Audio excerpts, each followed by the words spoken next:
வழக்கறிஞர்களின் பாதுகாப்பு தொடர்பாக ஆலோசனை மேற்கொள்ள வேண்டும் என உயர்நீதிமன்றம் உத்தரவு பிறப்பித்திருக்கிறது. இது பற்றிய கூடுதல் தகவல்களை வழங்குவதற்காக செய்தியாளர் ரமேஷ்குமார் இணைகிறார். ரமேஷ், விவரங்கள். கிருஷ்ணகிரி மாவட்டம் ஓசூர்ல நேற்று வழக்கறிஞர் கண்ணன் என்பவர் வெட்டப்பட்ட சம்பவம் தொடர்பாக சென்னை உயர்நீதிமன்ற தலைமை நீதிபதி ஸ்ரீராம் மற்றும் செந்தில்குமார் ராமமூர்த்தி முதன்மை அமர்வு முன்பு அகில இந்திய பார் கவுன்சிலுடைய துணைத் தலைவரும் மூத்த வழக்கறிஞருமான பிரபாகரன் முறையீடு ஒன்றை மேற்கொண்டார். அதுல அவர் என்ன தெரிவித்தார் என்றால், தமிழகம் முழுவதும் வழக்கறிஞர் மீதான தாக்குதல் சம்பவங்கள் ஒரு தொடர்ந்து நடைபெற்று வருவதாக அவர் சுட்டிக்காட்டினார். பார் கவுன்சில் நடத்தை விதிகளை மீறும் வழக்கறிஞர்கள் மீது நடவடிக்கை எடுக்கப்பட்டு வருவதாகவும், கடந்த 2015ஆம் ஆண்டு முதல் இதுவரை 500 வழக்கறிஞர்கள் சஸ்பெண்ட் செய்யப்பட்டுள்ளதாக அவர் தெரிவித்தார். நூற்றுக்கணக்கான வழக்கறிஞர்கள் பணி நீக்கம் செய்யப்பட்டுள்ளதாக தெரிவித்தார்.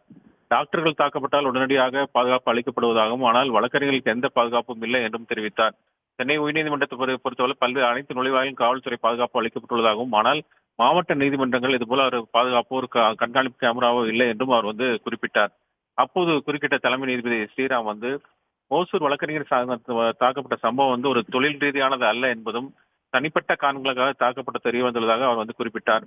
ஒவ்வொருவருக்கும் பாதுகாப்பு அளிப்பது ஒரு இயலாத காரியம் என்றும் அவர் சுட்டிக்காட்டினார்.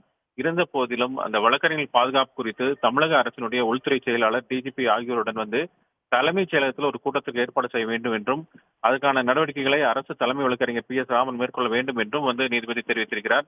அதுல வழக்கறிஞர் சங்க பிரதிநிதிகள் கலந்து கொண்டு அவர்களுடைய குறைகளை தெரிவிக்கலாம் என்றும், அந்த பிரச்சனைகளை தெரிவிக்கலாம் என்றும், அந்த பிரச்சனைகளுக்கு எவ்வாறு சுமூகமாக தீர்வு காண்பது குறித்து ஆலோசனை நடத்த வேண்டும் என்றும் உத்தரவிட்டிருக்கிறார். இந்த வழக்கின் அடுத்த கட்ட விசாரணை வருகிற ஜனவரி மாதம் 23ஆம் தேதிக்கு நீதிபதிகள் ஒத்திவைத்திருக்கிறார்கள். ரமேஷ், விவரங்களுக்கு நன்றி. உடனுக்குடன் செய்திகளை தெரிந்து கொள்ள சன் நியூஸ் பெல் ஐகானை கிளிக் பண்ணுங்க.